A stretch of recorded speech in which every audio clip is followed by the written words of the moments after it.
Hey guys, welcome to my channel Medically Curious. As an update, I want to start a new series with this episode.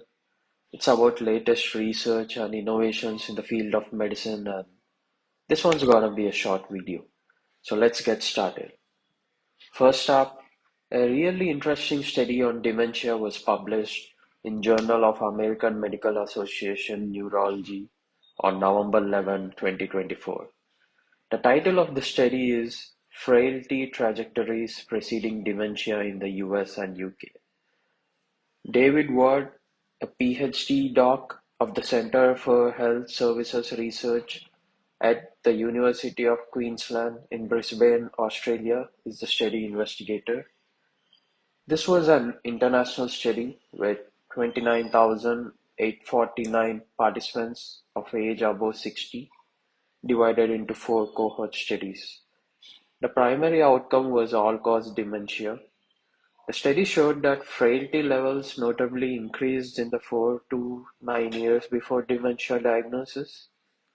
Commenting on the study, David Watts said that they found that with every 4 to 5 additional health problems, there is on average a 40% higher risk of developing dementia, while the risk is lower for people who are more physically fit. The common health problems included high blood pressure, cancer, chronic pain, as well as functional problems such as hearing impairment, difficulty with mobility, and challenges managing finances. To slow the development of frailty, Watt suggested adhering to the four pillars of frailty prevention and management, which include good nutrition with plenty of protein, exercise, optimizing medications for chronic conditions, and maintaining a strong social network. The study limitations include the possibility of reverse causality and the fact that investigators could not adjust for genetic risk for dementia. So here's my take on this study. I think dementia is a very challenging disease which we know very little about. This study throws some light on some of the factors that can increase the risk of dementia. I always believe in the adage, prevention is better than cure.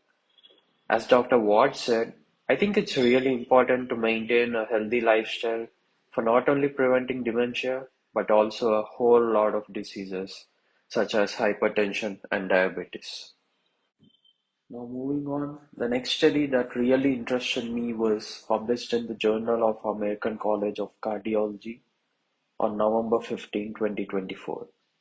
The title of the study is "Accelerometer Measured Sedentary Behavior and Risk of Future Cardiovascular Disease". The first author of the study is Dr.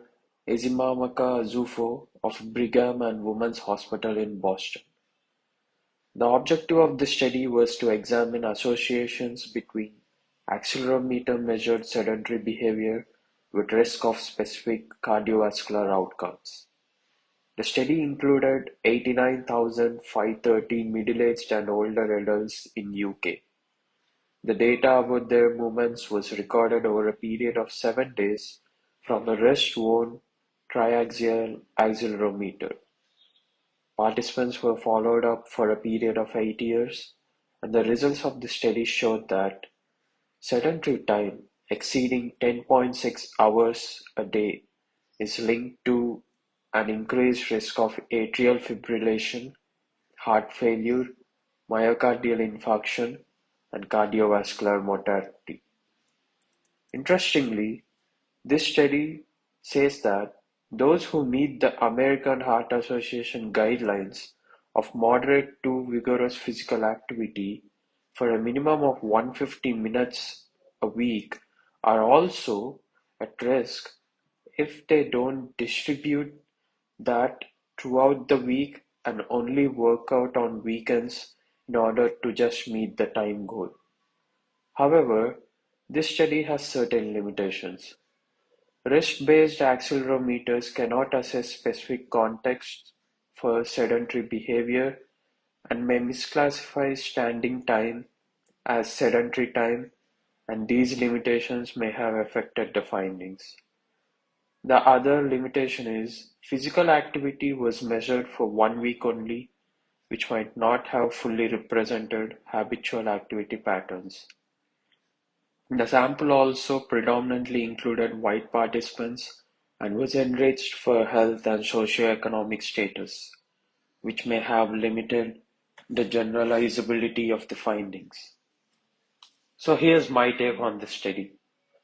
I think by now we all know that sedentary lifestyle is not good, but I find this case particularly curious because it changed my mindset on physical activity. This study particularly emphasizes on how it is important to be active every day rather than solely focusing on meeting the recommended exercise minutes requirement. So that's it for today, guys. Understand that there are hundreds of studies being published every day in many journals all across the world.